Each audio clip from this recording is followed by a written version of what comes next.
Hello, this is Diné here, your time management expert. And in this video, I wanted to talk about my top personal, favorite, most helpful things that I learned on how to be the best as a mom who works from home. So these are some time management tips that I never seriously considered, but on this journey, I realized that I just can't live without. First off, is setting boundaries. So we tend to feel bad when we say no to our kids or to our partner. Friends, family, colleagues, or clients. If we're not setting boundaries around how we manage our time, then we won't have any time to care for ourselves. But we need a break too. And the only way that we're going to get that is if we set boundaries when it comes to our time. Because for some of us, we feel like we have to look after our kids 24/7, but we need to take a break too. Our kids are watching us, and we're teaching them that it's okay to struggle, that life is a struggle. Put yourself second. Even when you're tired, instead of finding another way, just push through.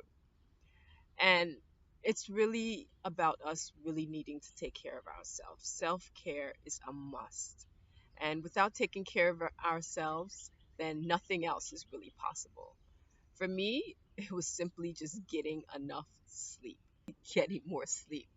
Making time to sleep was such a problem for me because after nursing, my sleep cycle was just completely off for so long because I had nursed one kid after another. And during my kids' nursing cycle, they weren't sleeping overnight. So for me, just one kid after another, it felt like 3 or 4 years where I just wasn't getting any sleep.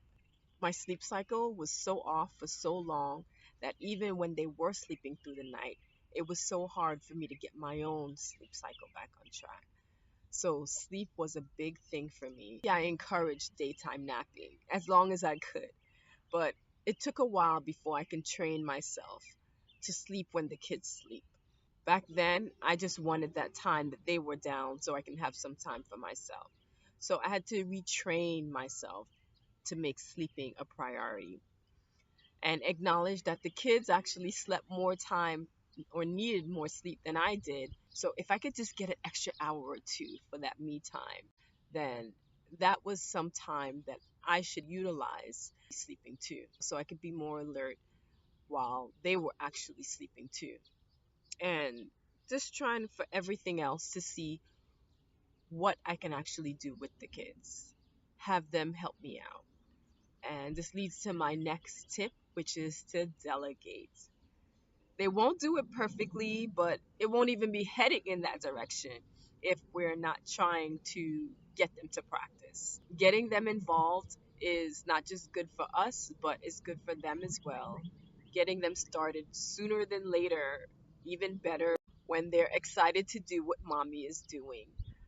Take advantage of that because as they get older, they will start having their own preferences when it comes to their activities, and they won't want to start then with helping out. So start giving them small tasks when they're little as 3, 4, 5 years old, giving them chores so that it becomes normal for them to help out.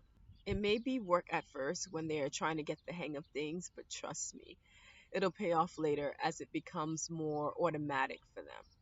They'll become more considerate individuals, sensing the value of teamwork, which is nice because that's starting at home. And it'll increase their confidence, their self esteem, as they realize that there are things that they can do and things that they can accomplish. And overall, it's just a great way to establish life skills and habits for when they become adults. Also, finding some activities that they can do by themselves so that way you can get some time. I could still be with my kid following up on messages while he's doing a puzzle and he's doing his thing, I'm doing mine.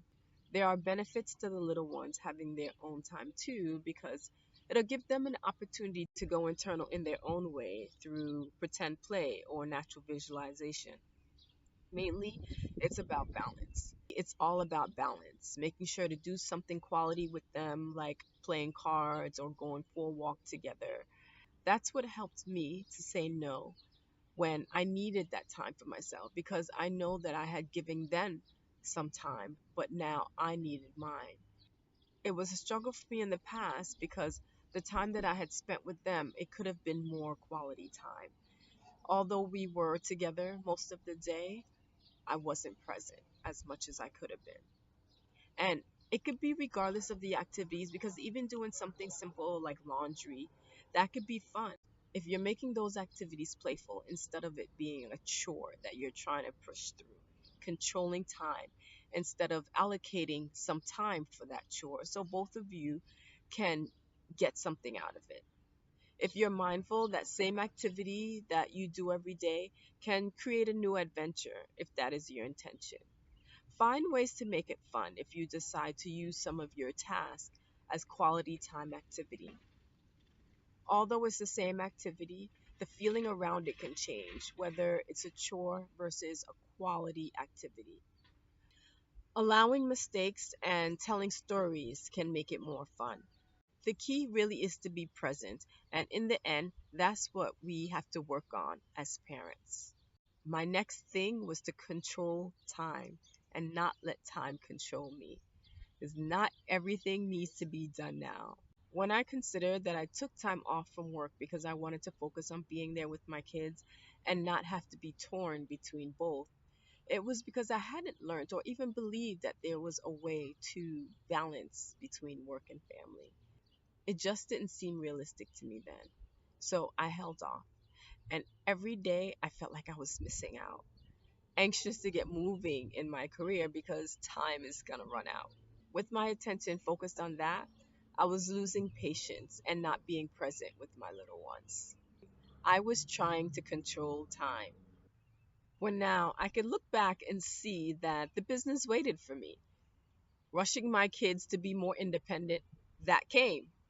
Having more me time, that also came. Now I can do everything with my heart in it. I've learned lessons from it, and I can feel good that I made the sacrifice. Considering how everything just came together, I had learned not to give in to the idea that everything has to be done now.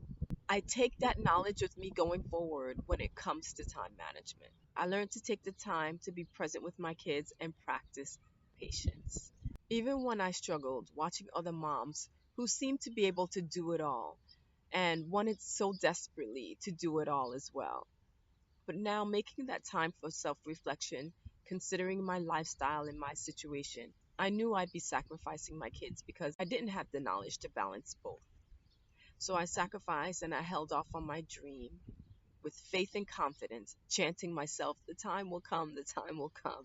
And the wonderful thing about working with the subconscious is that it's really about you. It's about your situation, it's learning about yourself, it's allowing you to be grounded as you move forward on that path that is meant for you.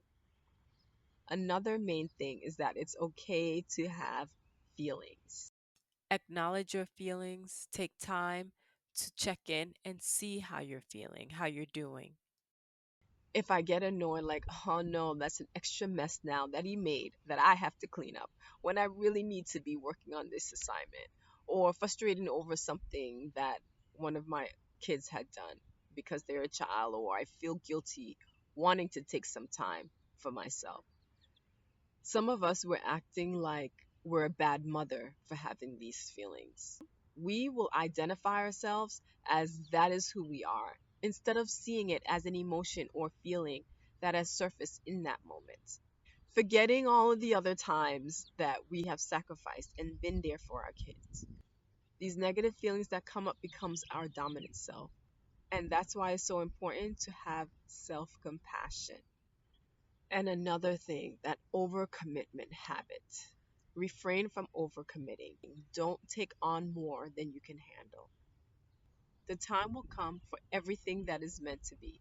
So there's no need to rush anything. If you're feeling like there's not enough time, consider whether you're rushing to do everything now, or is it really that you don't want to make the time, or in actuality, there's something else that is more important. So it's key to know what's important for you. Because at the end of the day, if you're giving your attention to the things that are important to you, then you won't feel guilty or feel like you've missed out. Because when you reflect and see that you've gotten those important tasks done, then you can feel more at ease, even if it's just to get enough sleep.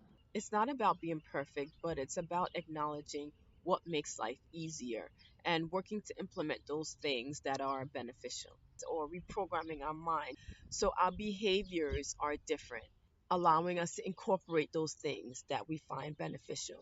It's a process. I'll be the first to say that I am not perfect at any of these, but I am improving every day. And I give a lot of credit to meditation for my insights because having my youngest and my oldest, they're 8 years apart, I can definitely see how parenting has changed for me. I am so thankful that I get the opportunity to do things differently with my youngest, where I can fully embrace the baby and the toddler stage that I didn't get to fully enjoy with my older ones because I didn't have the knowledge that I do now. And I guess I wouldn't have known what I'd been missing. But since incorporating meditation and doing that inner work, I really advocate for us changing our stories, reprogramming how we see things, because it is possible for things to be different.